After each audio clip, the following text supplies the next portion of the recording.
KoolAid, the NerdKing here with NegroMagicTV, and we're here with the GOAT. We're talking about Indian pop princess, Indian EDM pop princess, Seysei. Welcome. Thank you. Thanks for having me.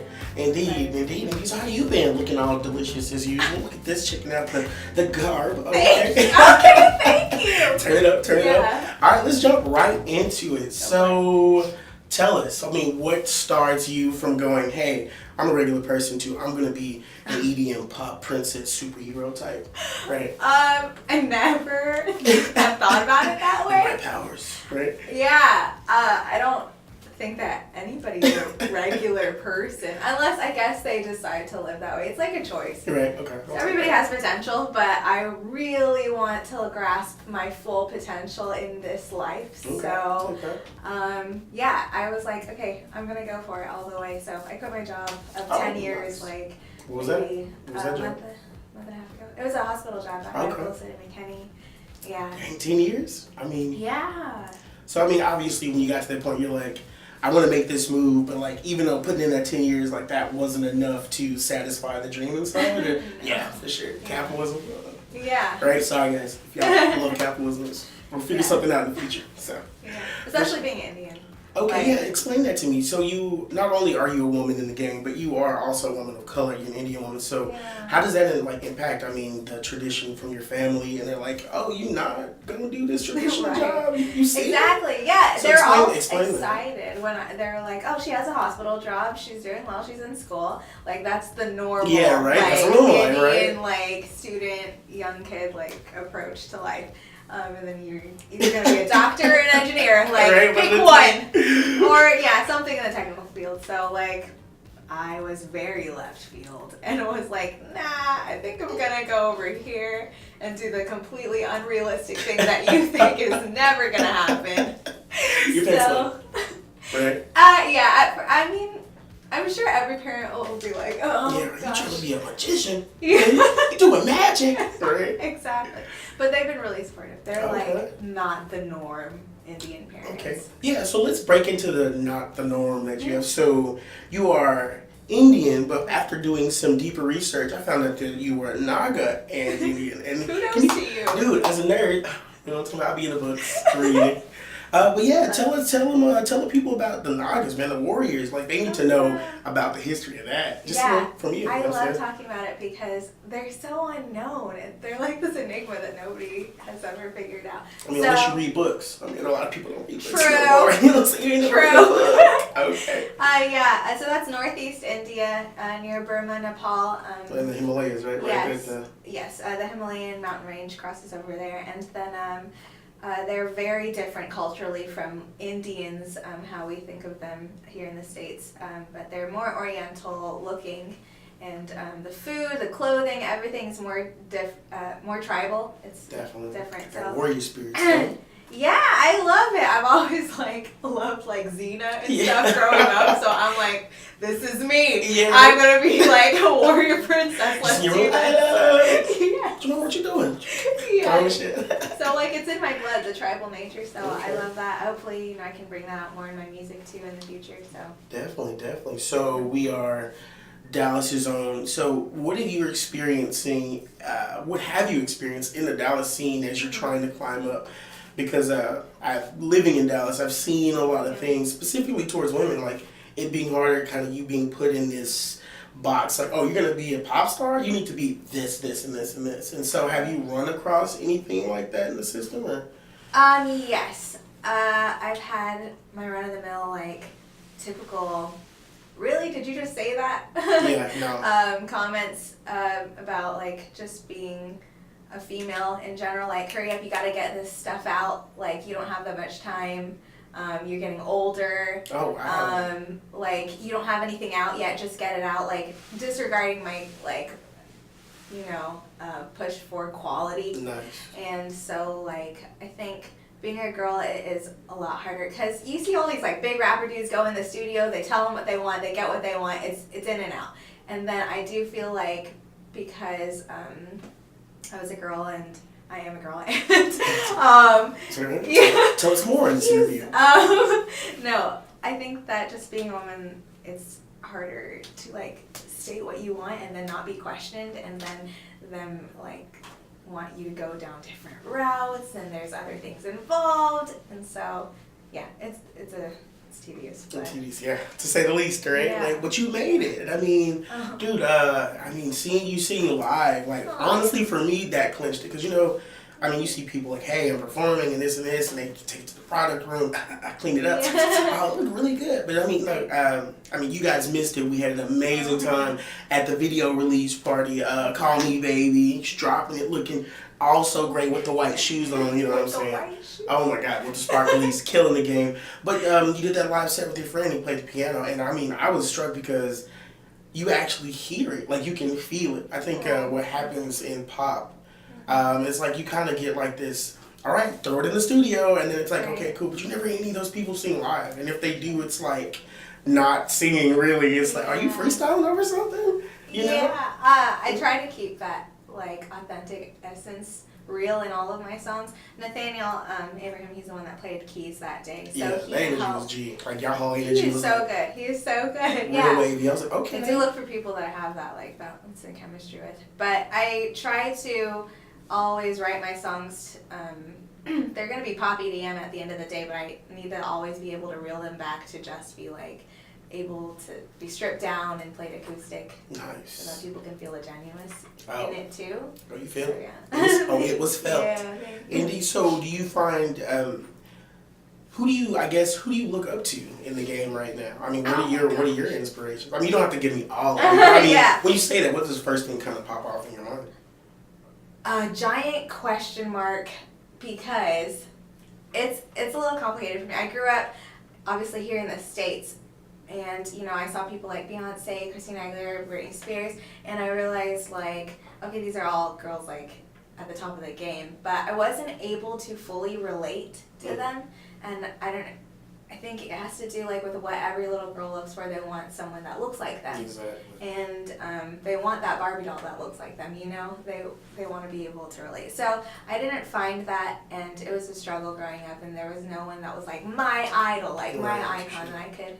So I grew up, started doing music more, and I was like, you know what, I think I'm going to be my own. And so, nice. Oh, my heart, dude. So that's kind of my approach to it, but I grew up not really having that role model, that icon, so I did have a lot of other international influences. I grew up listening to like Bollywood music because Mom always had it on the radio. Bollywood. I know. From the movie Dim Dim. Oh, hey. Yo, don't play me, bro. Don't play me. I'm out here. Good job. So proud of you. Tear. So Phonasia Radio 104.9. I need to listen. Hey, that's my station. Yo, be up in there. They got it. They got the good stuff. They got it. Yo. That's crazy. I'm doing another interview with them too. Yo, yeah, I gotta check that out too. They had several events I wanted to go to, but I was just, I know. I'm gonna get out there. Get out there. Nice. But yeah, just different international influences. So Indians influences, but I also like had this huge period where I listened to all international like pop singers like Russian, Ukrainian, Italian, Chinese. So like I was like, wow, music is so international. Why is like the United States so focused right here? And so I definitely want to see if I can like bridge the international gap and you know, fill it with that flavor. So. I like that. You're putting the flavor down. Sauce. So, Call Me Baby, your single. Congratulations on that 110K dudes out here on its way to 1 million. So y'all better get on. So I mean, How does that feel? You dropped a single, you dropped this video, which is awesome, and it's like it comes together. So, I mean, what are you feeling? How do you feel at that point? Like, it's like, okay, I go from here to I'm gonna be my own superhero to I'm my own superhero now, right? And here's my first video. People know me. Like, how does that feel? That is a crazy question because I'm really bad at taking like a step back and like giving myself a pat on the back. May I?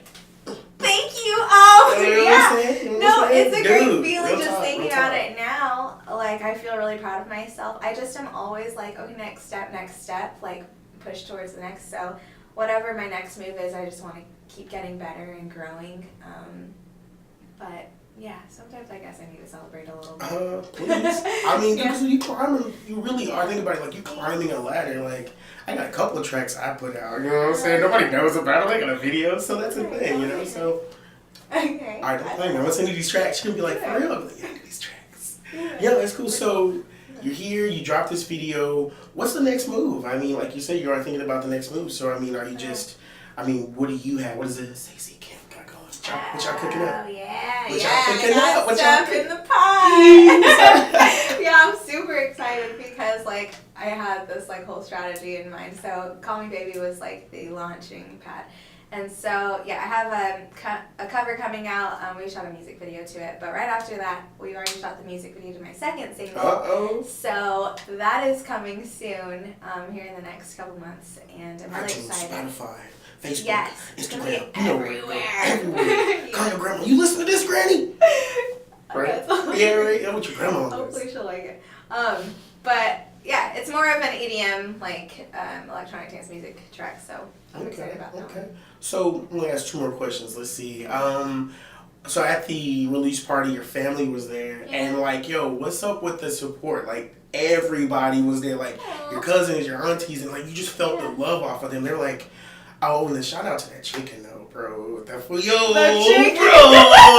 And that lamb was hitting. I was like, yo, hot cuisine. Yo, exactly, yo, and there were the whole energy, like everybody felt like they were there for you, and it wasn't just like, oh, I'm doing this for my family member, but like we are genuinely all this team. You know what I'm saying? So like, what is it like to have that feeling? Because now they're all supportive, but I mean, you know, you started off, you're like, you guys gonna be that supportive, and it's like now they're all here. I mean, what are you feeling with that? How does that feel now? I just, like, a big part of my life is family, and just in general, Indian culture is very family oriented.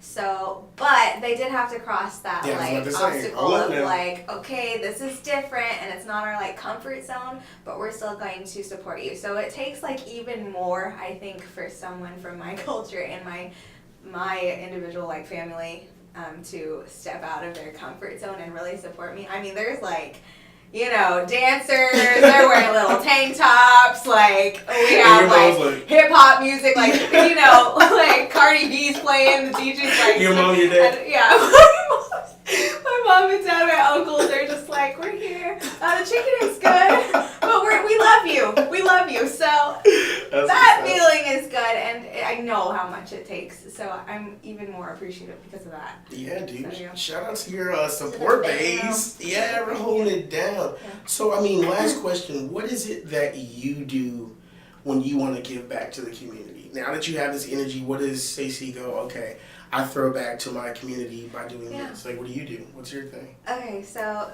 this is part that, like, makes my heart swell because, like, at the end of the day, like, we can make music and, like, it can be all about me. But I feel like I don't want my life to go in vain like that, you know? I definitely want to give back because I've been given so much. So within Dallas, I think I do have a lot to offer as an artist, and just as a female artist, pop artist, I feel like there's not a lot of that right now. So to offer something music-wise in that way, and just to maybe inspire a new transition for Dallas, period, that would be great. But more on the international scale is where my heart is burdened for my people in the state of Nagaland and in India in general. There's a lot of corruption, and my dad's also involved in all of that as a social activist, so it's really close to home. And then I perform at like orphanages every time I go over back overseas, so, you know, just seeing those faces, like, being close to those people, I want to help in whatever capacity I can and be inspirational to them. So, yeah. Oh, I'm finna cry. I just want to let you know. That's what you're looking at. I'm about to cry. Yo, that was deep. But there's like, a lot. I can There's feel a like lot to not ignore. Like, you can't.